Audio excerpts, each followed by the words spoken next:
ಎಲ್ಲರಿಗೂ ನಮಸ್ಕಾರ. ಸವಿರುಚಿ ರೆಸಿಪಿಗೆ ಸ್ವಾಗತ. ನಾನಿವತ್ತು ಆರೋಗ್ಯಕರವಾದಂಥ ಅಲಸಂದೆ ಕಾಳಿನ ದೋಸೆ ಮಾಡೋದನ್ನು ತೋರಿಸ್ತಾ ಇದ್ದೀನಿ. ನಾನು ಹಸಿ ಅಲಸಂದೆ ಕಾಳನ್ನು ಬಳಸ್ಕೊಂಡು ಈ ರೀತಿ ಗರ್ಗರಿಯಾದಂಥ ದೋಸೆನ ಸುಲಭವಾಗಿ ಮನೆಯಲ್ಲೇ ಯಾವ ರೀತಿ ಮಾಡ್ಕೊಳ್ಳೋದು, ಇದಕ್ಕೆ ಏನೇನು ಮಸಾಲ ಪದಾರ್ಥಗಳನ್ನು ಕೂಡ ಸೇರಿಸ್ಕೋಬೇಕು ಅನ್ನೋದನ್ನು ಈ ವಿಡಿಯೋದಲ್ಲಿ ತೋರಿಸ್ತಾ ಇದ್ದೀನಿ. ತುಂಬ ಸುಲಭವಾಗಿ ಕಡಿಮೆ ಸಮಯದಲ್ಲಿ ಮಾಡ್ಕೋಬೋದು. ಬನ್ನಿ ಯಾವ ರೀತಿ ಮಾಡೋದು ನೋಡೋಣ. ನಾನಿಲ್ಲಿ ಒಂದು ಬೌಲ್ನ ತೊಗೊಂಡು ಇದಕ್ಕೆ 1 ಗ್ಲಾಸಿನಷ್ಟು ಹಸಿ ಅಲಸಂದೆ ಕಾಳನ್ನು ಸೇರಿಸ್ಕೊಳ್ತಾ ಇದ್ದೀನಿ. ಈ ಹಸಿ ಅಲಸಂದೆ ಕಾಳನ್ನು ಅಷ್ಟೇ ಒಂದು 2ರಿಂದ 3 ಬಾರಿ ಚೆನ್ನಾಗಿ ನಾವು ತೊಳಿಬೇಕಾಗತ್ತೆ. ಈ ರೀತಿ ತೊಳೆದಾದ ನಂತರ ಒಂದು 4ರಿಂದ 5 ಗಂಟೆಗಳ ಕಾಲ ನೆನೆಸ್ಕೊಂಡ್ರೆ ಸಾಕಾಗತ್ತೆ. ಈಗ ನಾನು ನೀಟಾಗಿ ಕ್ಲೀನ್ ಮಾಡ್ಕೊಳ್ತಾ ಇದ್ದೀನಿ. ಇದಕ್ಕೆ ನಾನು ನೀರನ್ನು ಬೆರೆಸಿ ಒಂದು 4 ಗಂಟೆಗಳ ಕಾಲ ನೆನೆಸಿಡ್ತಾ ಇದ್ದೀನಿ. ನಾನೀಗ ಇನ್ನೊಂದು ಬೌಲ್ನ ತೊಗೊಂಡು ಹಸಿ ಅಲಸಂದೆ ಕಾಳು ಏನು ತೊಗೊಂಡೆ ಅದೇ ಗ್ಲಾಸಲ್ಲಿ ಅರ್ಧ ಗ್ಲಾಸಿನಷ್ಟು ರಾ ರೈಸ್ನ ಸೇರಿಸ್ಕೊಳ್ತಾ ಇದ್ದೀನಿ.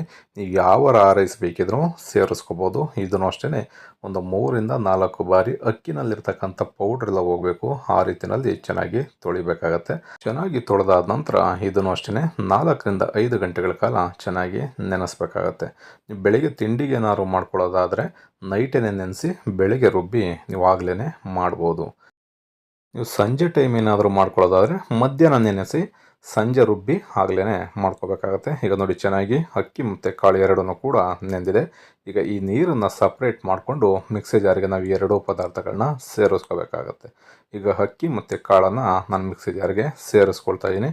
ಇದ್ರ ಜೊತೆಗೇ ಕೆಲವೊಂದು ಮಸಾಲ ಪದಾರ್ಥಗಳನ್ನ ಸೇರಿಸಿ ಮಾಡೋದ್ರಿಂದ ತುಂಬ ರುಚಿಯಾಗಿ ದೋಸೆ ಬರುತ್ತೆ. ಈಗ ಒಂದು ಈರುಳ್ಳಿನ ಕಟ್ ಮಾಡಿ ಸೇರಿಸ್ಕೊಳ್ತಾ ಇದ್ದೀನಿ. ಹಾಗೆ 7ರಿಂದ 8 ಹಸಿಮೆಣ್ಸಿಕಾಯಿನ ಸೇರಿಸ್ಕೊಳ್ತಾ ಇದ್ದೀನಿ. ಹಾಗೆಯೇ 1 ಇಂಚಿನಷ್ಟು ಶುಂಠಿನ ಸೇರಿಸ್ಕೊಂಡಿದ್ದೀನಿ. ಸ್ವಲ್ಪ ಕೊತ್ತಂಬರಿ ಸೊಪ್ಪು, 1 ಟೀ ಸ್ಪೂನಷ್ಟು ಜೀರಿಗೆನ ಸೇರಿಸ್ಕೊಳ್ತಾ ಇದ್ದೀನಿ. ಅದೇ ಟೀ ಸ್ಪೂನಲ್ಲಿ ಅರ್ಧ ಟೀ ಸ್ಪೂನಷ್ಟು ಕಾಳು ಮೆಣಸನ್ನು ಸೇರಿಸ್ಕೊಳ್ತಾ ಇದ್ದೀನಿ. ರುಚಿಗೆ ತಕ್ಕಷ್ಟು ಉಪ್ಪು. ಇದಕ್ಕೆ ಸ್ವಲ್ಪ ನೀರನ್ನು ಬೆರೆಸಿ ಸ್ವಲ್ಪನೂ ಕೂಡ ತರ್ತರಿ ಇರಬಾರ್ದು, ಆ ರೀತಿಯಲ್ಲಿ ರುಬ್ಕೋಬೇಕಾಗತ್ತೆ. ಈ ರೀತಿ ಮಸಾಲ ಪದಾರ್ಥಗಳನ್ನ ಬೆರೆಸ್ಕೊಂಡು ನಾವು ದೋಸೆನ ಮಾಡೋದ್ರಿಂದ ದೋಸೆನೂ ಅಷ್ಟೇ ತುಂಬ ರುಚಿಯಾಗಿರುತ್ತೆ. ಇದಕ್ಕೆ ಯಾವುದೇ ರೀತಿ ಚಟ್ನಿ ಆಗಲಿ, ಕರಿ ಆಗಲಿ, ಸಾಗು ಆಗಲಿ ಏನೂ ಕೂಡ ಬೇಕಾಗಲ್ಲ. ನಿಮ್ಗೆ ಅದಿದ್ರೂ ಕೂಡ ಅದ್ರ ಜೊತೆನಲ್ಲೂ ಕೂಡ ರುಚಿ ಚೆನ್ನಾಗಿರುತ್ತೆ. ಈಗ ನಾನು ರುಬ್ಕೊಂಡು ಒಂದು ಬೌಲ್ಗೆ ಸೇರಿಸ್ಕೊಳ್ತಾ ಇದ್ದೀನಿ. ನಾನು ಮಿಕ್ಕಿರ್ತಕ್ಕಂಥ ಅಕ್ಕಿ ಮತ್ತು ಕಾಳು ಏನಿದೆ ಅದಕ್ಕೆ 1 ಕಪ್ಪಿನಷ್ಟು ಚಿರೋಟಿ ರವೆನ ಸೇರಿಸ್ಕೊಳ್ತಾ ಇದ್ದೀನಿ. ಈ ರವೆನ ಸೇರಿಸೋದ್ರಿಂದ ದೋಸೆನೂ ಅಷ್ಟೇ ನಿಮಗೆ ತುಂಬ ಕ್ರಿಸ್ಪಿಯಾಗಿ ದೋಸೆ ಬರುತ್ತೆ. ನಿಮಗೆ ಸಾಫ್ಟಾಗಿ ಬೇಕು ದೋಸೆ ಅನ್ನೋದಾದರೆ ರವೆನ ಸ್ಕಿಪ್ ಮಾಡ್ಬೋದು. ನೀವು ಸೆಟ್ ದೋಸೆ ಥರ ಮಾಡ್ಕೋತೀನಿ ಅಂದ್ರೂ ಕೂಡ ರವೆನ ಸ್ಕಿಪ್ ಮಾಡ್ಬೋದು. ನಿಮಗೆ ಕ್ರಿಸ್ಪಿಯಾಗಿ ಬೇಕು ಅನ್ನೋದಾದರೆ ನೀವು ರವೆನ ಸೇರಿಸ್ಕೋಬೋದು. ನಾನಿಲ್ಲಿ 1 ಕಪ್ಪಿನಷ್ಟು ರವೆನ ಸೇರಿಸ್ಕೊಂಡಿದ್ದೀನಿ. ಇದು ಹತ್ರ 100 ಗ್ರಾಮಷ್ಟು ರವೆ ಇದೆ.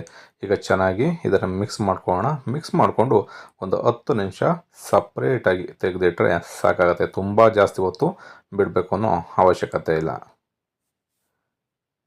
ಈಗ ನಾನೊಂದು ತವಾನ ಕಾಯಲಿಕ್ಕೆ ಇಟ್ಕೊಂಡಿದ್ದೆ. ಇದಕ್ಕೆ ಸ್ವಲ್ಪ ಮೇಲ್ಗಡೆ ನೀರನ್ನು ಹಾಕಿ ಈ ರೀತಿ ಕ್ಲೀನ್ ಮಾಡ್ಕೋಬೇಕು. ಆಗ ತವ ತುಂಬ ಜಾಸ್ತಿ ಹೀಟ್ ಆಗಿದ್ರೂ ಕೂಡ ಸ್ವಲ್ಪ ಅವಾಯ್ಡ್ ಆಗುತ್ತೆ. ಅದಾದಮೇಲೆ ಈ ರೀತಿ ದೋಸೆನ ನೀವು ತವ ಮೇಲ್ಗಡೆ ಹಾಕ್ತಾ ಬನ್ನಿ. ನೀವು ಯಾವ ರೀತಿ ಬಳದ್ರೂ ಕೂಡ ದೋಸೆ ತುಂಬ ಸುಲಭವಾಗಿ ಬರುತ್ತೆ. ನೋಡ್ಬೋದು ಎಷ್ಟು ಸಖತ್ತಾಗಿ ಬಂದಿದೆ ಅಂತ. ಈ ರೀತಿ ಅಗಲವಾಗಿ ನೀವು ದೋಸೆನ ಹಾಕ್ಕೊಂಡ್ರೆ ಕ್ರಿಸ್ಪಿ ಆದಂಥ ದೋಸೆ ತುಂಬ ಸುಲಭವಾಗಿ ರೆಡಿ ಆಗುತ್ತೆ.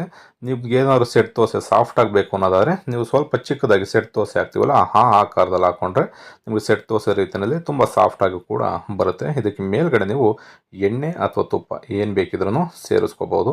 ಈ ರೀತಿ ದೋಸೆನ ಒಂದು ಭಾಗದಲ್ಲಿ ಒಂದು 2ರಿಂದ 3 ನಿಮಿಷಗಳ ಕಾಲ ಮೀಡಿಯಂ ಫ್ಲೇಮ್ನಲ್ಲಿ ಇಟ್ಕೊಂಡು ನಾವು ಬೇಯಿಸ್ಕೋಬೇಕಾಗತ್ತೆ. ಅದಾದಮೇಲೆ ಇನ್ನೊಂದು ಬದಿನಲ್ಲಿ ತಿರುಗಿಸಿ ಒಂದು ಅರ್ಧ ನಿಮಿಷ ಬೇಯಿಸ್ಕೊಂಡ್ರೆ ಸಾಕಾಗುತ್ತೆ.